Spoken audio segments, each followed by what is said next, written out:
مصر کے بادشاہ نے اپنی بیٹی نکاح میں دی، واپس آئے، اولاد کوئی نہیں، 2 بیویاں، 86 برس کی عمر ہو گئی، مانگتے مانگتے مانگتے 60 سال کی دعاؤں کے بعد اللہ نے بیٹا دیا، اسماعیل۔ اور ابھی وہ چند دن کے تھے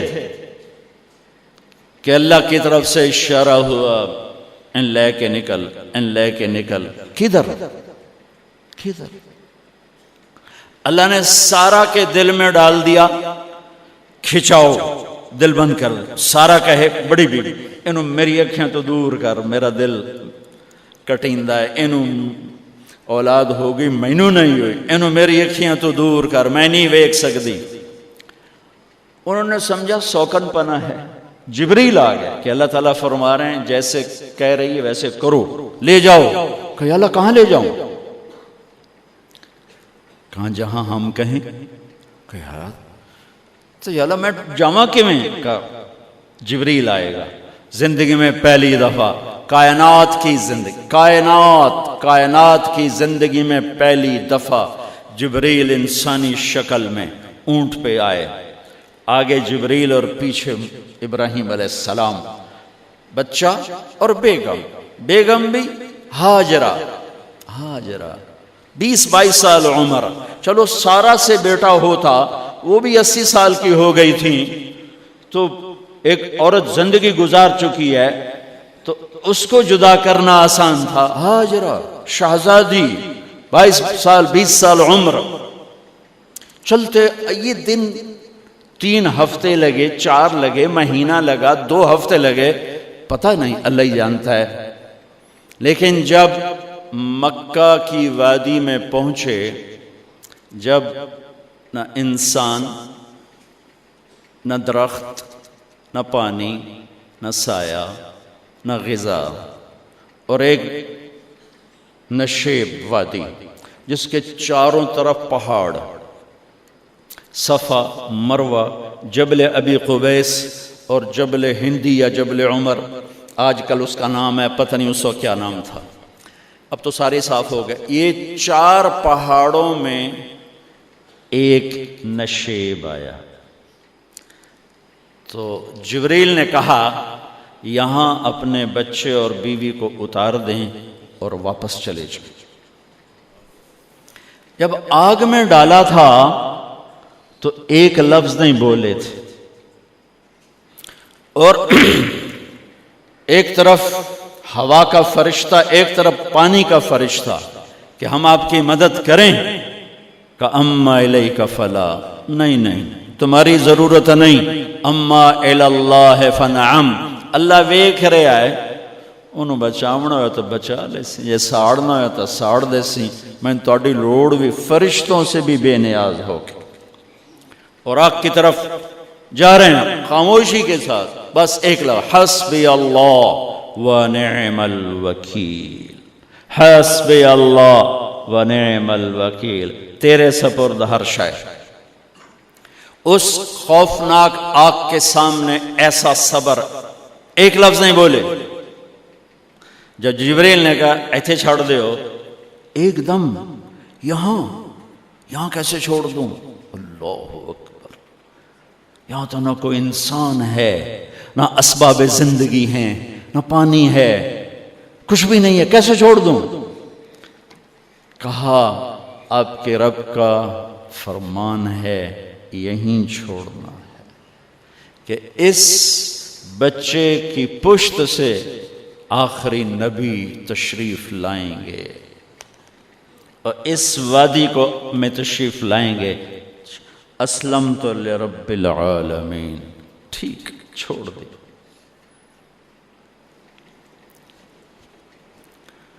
ہاجرہ تو نبی نہیں ہے نا، ہاجرہ تو شہزادی ہے۔ تو جب واپس مڑے وہ حیران ہو گئی، یہ کیا کر رہا، یہ کیا کر رہا؟ تو انہوں نے پوچھنا شروع کیا، اب کیا، یہ کیا، مجھے کیوں چھوڑ کے جا رہا ہو؟ امر، خاموش، جواب نہیں دینا۔ بچہ گود میں ہے، تصور کرو 4000 سال پہلے دا مکہ میں کیویں وکھائی، میں آپ نہیں ویکھ سکدا تو انہوں کیویں وکھائی؟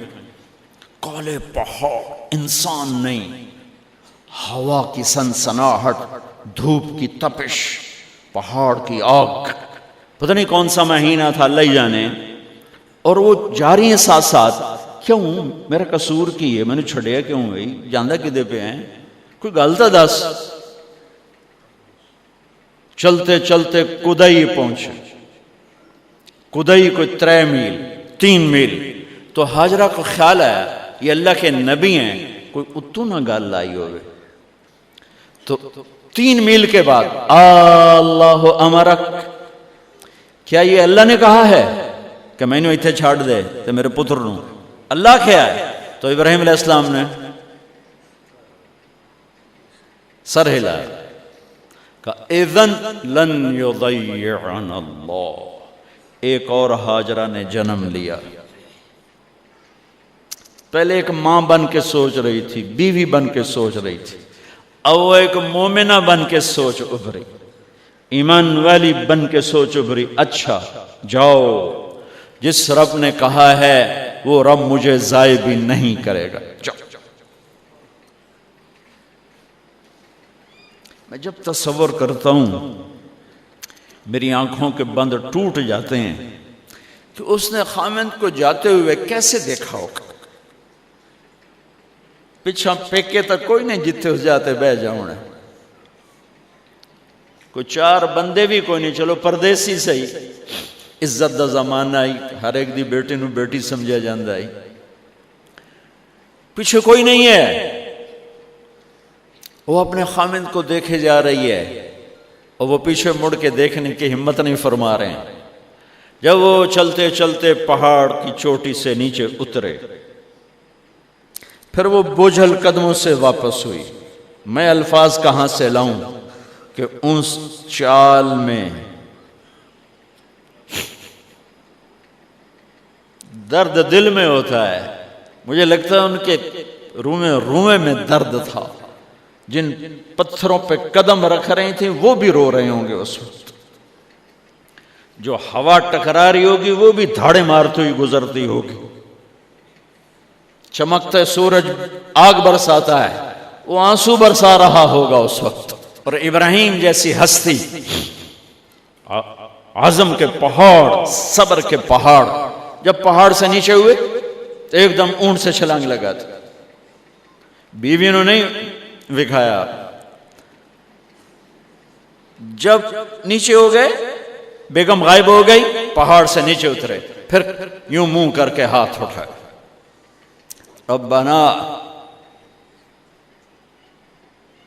انی اسکنت من ذریتی بواد غیر ذی زرع عند بیتک المحرم. میرے رب تو میں نے امر کیتا ایتھے چھڑ، اے جنگل، نہ بندہ نہ پرند، میں چھڑ کے اے جاندہ پیا. اسلمت لرب العالمین. ابراہیم علیہ السلام کی زندگی پیغام ہے. ہمیں بیوی بچے چھوڑنے کو نہیں کہہ رہا، ہمیں کہہ رہا ہے جھوٹ چھوڑو، فحاشی چھوڑو، بدماشی چھوڑو، بددیانتی چھوڑو، خیانت چھوڑو، شراب چھوڑو، بدکاری چھوڑو، جوا چھوڑو، ظلم چھوڑو. ہم سے یہ مطالبہ، چھوٹا جا مطالبہ ہے. ابراہیم کے آگے تو 2 بیویاں اور بیٹھی تھیں، ایک سارا، ایک مدین کی ماں، 2 بیویاں. فلسطین کی بستی آباد، سرسبز.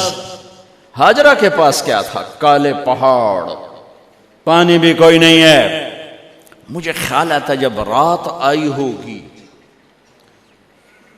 تو رات کا اندھیرا، پہاڑوں کا اندھیرا، کالے پتھروں کا اندھیرا، گہری وادی کا اندھیرا، ان سارے اندھیروں میں ایک عورت کا تصور کرو، معصوم بچے کو گود میں لے کے جب بیٹھی ہوگی تو تاروں نے ابھر کے دیکھا ہوگا کہ یہ کون مائی ہے.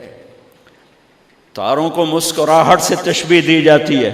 میں کہتا ہوں اس رات تارے بھی روئے ہوں گے، چاند بھی حیران ہوگا، ایک چکرے کون بی بی بیٹھی ہوئی ہے.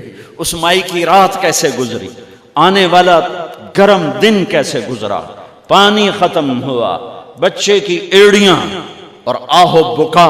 اللہ زمزم پہلے کیوں نہ کٹیا؟ اللہ کو پتا تھا میں نے زمزم نکالنا ہے. پہلے کیوں نہیں کڑیا؟ انہوں روایا کیوں؟ مانو دوڑایا کیوں؟ صفا مروہ پھر پھر پھر پھر سینہ پاٹ گیا۔ یہ میرے اللہ نے دنیا کو امتحان کی جگہ بنایا ہے۔ وہ الف لام میم احسب الناس ان يتركوا ان يقولوا آمنا وهم لا يفتنون ولقد فتنا الذين من قبلهم فليعلمن الله الذين صدقوا وليعلمن الكاذبين۔ میں تسی کلمہ پڑھا ہے نا میرا، اب میں امتحان لوں گا۔ تسی پہلی تو دوئی چ نہیں جاون دین دیو جب تے امتحان پاس نہ کرے۔ پہلی تو دوئی بھی کوئی کلاس ہوندی نہیں، نہیں امتحان دیو امتحان دیو، پاس ہو گئے چلو ہن دوئی بہاؤ، نہیں پچھا لے جاؤ۔ ہے میرا اللہ کہتا تمہیں جنت دینی ہے، اپنی رضا دینی ہے، تھوڑا تو میں نو کھڑکاون دیو، کچھ تو میں کھڑکاواں گا، لیکن اوئے ہائے اتنا نہیں۔ جب میں صفا مروہ چلتا ہوں تو مجھے اماں ہاجرہ کا خیال آتا ہے کہ ہم تو گیلری میں چل رہے ہیں بڑے آرام سے، وہ تو ایک پہاڑ پہ چڑھتی اترتی، دوسرے پہ چڑھتی اترتی، انہیں پتا تھا اللہ کی قسم کوئی انسان نہیں، لیکن بچے کو تڑپنا دیکھ نہیں رہی ماں، دیکھنے کی جرت نہیں ہے۔ صفا مروہ صفا مروہ صفا مروہ صفا مروہ، 7 چکر کے بعد نا وہ ہمت جواب دے گئی۔ اگر ہمت ہوتی تو شاید وہ اور چلتی، اور بے بس ہو کے گری ہیں، اور آخری نظر بیٹے کو دیکھنا چاہا کہ میں ایتھے مر جاواں او اتھے مر جاوے، نہ او میرا مرنا ویکھے نہ میں او دا مرنا ویکھ۔ جس امت کی بنیاد اتنی بڑی قربانی پر ہو، وہ امت کہے سود کے بغیر گزارا نہیں، جھوٹ کے بغیر گزارا۔ سارے بازار کے تاجروں سے پوچھو، کہتے ہیں جھوٹ کے بغیر دکانداری نہیں۔ اس سارے میں وکیلوں کو کیا کہوں، قانونی کالا ہے، وہ کہتے ہیں جھوٹ کے بغیر کیس نہیں۔ سیاستدانوں سے پوچھو، جھوٹ کے بغیر سیاست نہیں۔ کہاں سے لائے ہو یہ علم؟ کس کو جھٹلا رہے ہو؟ اپنے نبی کو؟ کون سے پیمانے بنا دیے تم نے؟ تو کلمہ توحید و رسالت کے، عشق رسول کے کون سے پیمانے بنائے ہیں؟ میرے نبی نے فرمایا میرا امتی ہر گناہ کر سکتا ہے، ایک جھوٹ کبھی نہیں بولے گا، ایک دھوکہ کبھی نہیں دے گا۔ سارا پاکستان جھوٹ اور دھوکے کا گٹر بن گیا ہے۔ بازار، شہر، دیہات، منڈیاں، فیکٹریاں، وزارتیں، صدارتیں، دفاتر، عدالتیں، جس ملک کی عدالت ظلم و ستم پر اٹھ رہے ہو، میں کتھے جا کے ہنج کڈھا، کتھے جا کے ٹکر مارا۔ یہ ہاجرہ کا قصہ اس لیے ہے کہ اللہ پر ہر چیز قربان کرو۔ قربان نہیں، اللہ ہر ایک سے نہیں لیتا، وہ حسین جیسوں سے لی، وہ ابراہیم جیسوں سے لی، وہ صحابہ سے لی۔ ایسی آئے ہمیں گندگی کے کیڑے، تو وہ گر گئیں کہ میں یہاں مر جاؤں، اسماعیل وہاں مر جائے، اور نو میں نے ویکھے میں نے ویکھے، لیکن ایک ایسے الوداعی نظر ڈالی کہ پتہ نہیں کہ میں مردہ پہ ہے۔ تو میرے رب کا غیبی نظام حرکت میں آ چکا تھا۔ ایک خوبصورت جوان کو دیکھا جو وہاں کھڑا ہوا ہے، تو ماں کی ممتا نے پھر انگڑائی لی اور پھر دوڑی، ساری تھکاوٹوں کو بھلا کر، پھٹے ہوئے سینے کو بھلا کر قریب آئیں تو وہ تو غائب ہو چکا تھا۔ جبریل انسانی شکل میں پر مارا، بچے کی ایڑیوں سے زمزم نکالا، پانی کا چشمہ نکالا، اور وہ غائب، اور پانی ابل رہا تھا۔ ان کا زمزم زمزم، عبرانی زبان میں زمزم، رک جا رک جا۔ میرے نبی نے کہا اللہ میری ماں کا بھلا کرے، وہ زمزم نہ کہتی تو یہ پورا اللہ دریا بنا دیتے، پر اللہ نے انہوں کھوئی بڑھاونا ہی، دریا نہیں بڑھاونا۔ کیا پانی ہے؟ کنویں کا پانی کھڑا ہو، بیچ میں مینڈک پیدا ہو جاتے ہیں، کیڑے پیدا ہو جاتے ہیں، کتنے پونگ پیدا ہو جاتے ہیں، مچھر پیدا ہو جاتے ہیں، اس میں گھاس نکل آتی ہے، کائی نکل آتی ہے، ساری دنیا میں پھر کے جاؤ دیکھو، واحد زمزم کا کنواں ہے جس میں مینڈک پیدا نہیں ہوتا، کیڑے پیدا نہیں ہوتے، پونگ پیدا نہیں ہوتے، کوئی مچھر پیدا نہیں ہوتا، کوئی گھاس پیدا نہیں ہوتا، کوئی کائی پیدا نہیں ہوتی، صاف شفاف. اور جو ہی اوپر سے موٹر چلتی ہے پانی کو کھینچنے کے لیے تو 6-7 سوراخ ہیں. سب سے بڑا سوراخ بیت اللہ کی طرف ہے، حجر اسود کی طرف ہے، اس سے پانی ابلتا ہے طوفان کی طرح، اور جو ہی موٹر بند ہوتی ہے تو وہ چشمے کا پانی، وہ سوراخوں سے پانی بند ہو جاتا ہے. یہ میرے رب کی مدد، نصرت، کہ تم اللہ کو راضی کرنے کے لیے قدم اٹھاؤ، تمہارا ہاتھ پکڑ لے، تم اس کی رحمت تمہیں اپنی چھاؤں میں لے لے گی.